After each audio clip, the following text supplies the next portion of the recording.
اس لیے ساری دنیا کے سارے انسانوں کے سارے مسائل کا حل ایک ہے، وہ کیا ہے؟ توبہ۔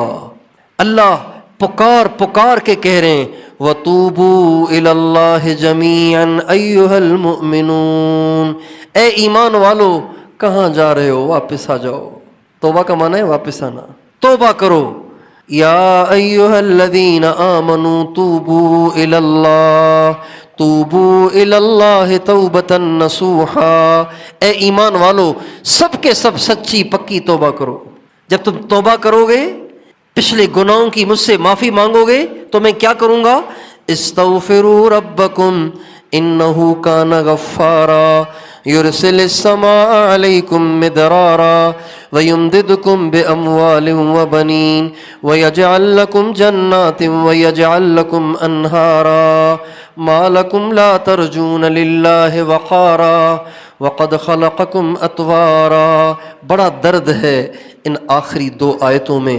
پہلے اللہ کہہ رہے ہیں معافی کیوں نہیں مانگتے؟ معافی مانگو نا، معاف کر دوں گا، باغات دوں گا اور نہریں دوں گا، بیٹے دوں گا اور مال دوں گا، سارے مسائل کو حل کروں گا۔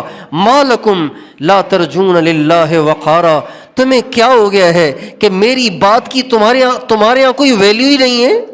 عجیب جملہ ہے نا، یہ دل پھاڑ دینے والا ہے۔ ما لکم لا ترجون للہ وقارا وقد خلقکم اطوارا، تمہیں کیا ہو گیا ہے کہ تم میری بات کو اہمیت نہیں دیتے، حالانکہ تم سب کا بنانے والا میں ہوں۔ مالک کی بات کو نہیں لے رہے تم، اپنے خالق کی بات کو تم اہمیت نہیں دے رہے، تو تم کتنے ناسمجھ ہو، کتنے احمق اور بے وقوف ہو۔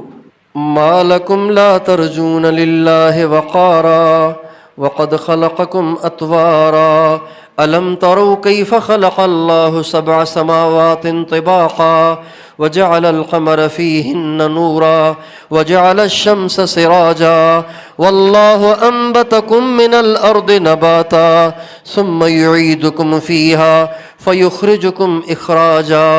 یہ اللہ اپنا تعارف کرا رہے ہیں، اپنی بات کی اہمیت سمجھانے کے لیے کہہ رہے ہیں تمہیں کیا ہو گیا ہے کہ تم میری بات کو اہمیت نہیں دیتے، جبکہ میں تمہارا خالق ہوں۔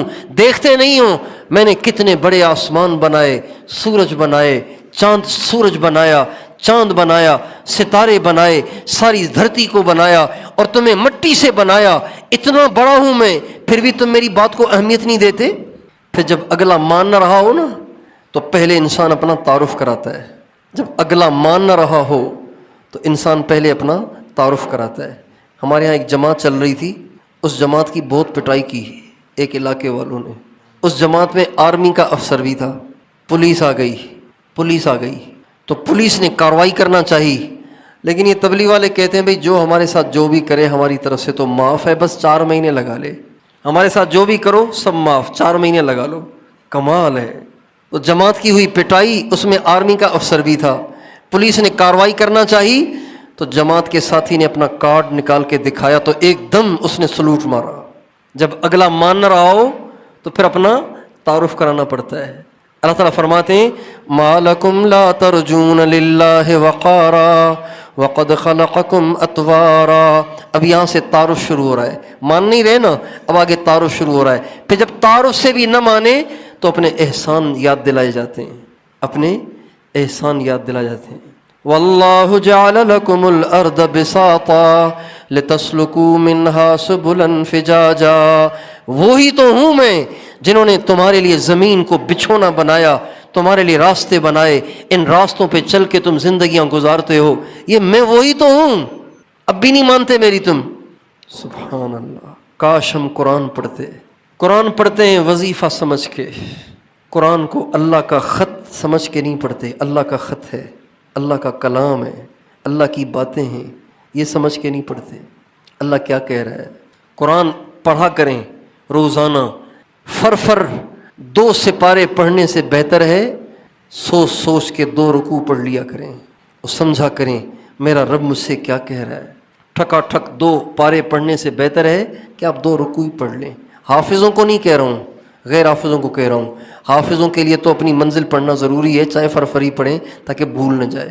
توبہ کرو، اللہ کی طرف لوٹو، میں بھی، آپ بھی، ساری دنیا کے سارے انسان اللہ کی طرف لوٹیں گے تو مسائل حل ہوں گے، تو پریشانیاں دور ہوں گی، تو اللہ کی طرف سے اچھے حالات پیدا ہوں گے۔ توبہ کے بغیر اچھے حالات پیدا نہیں ہوں گے، چاہے کچھ بھی ہو جائے۔ تو کون کون توبہ کرتا ہے؟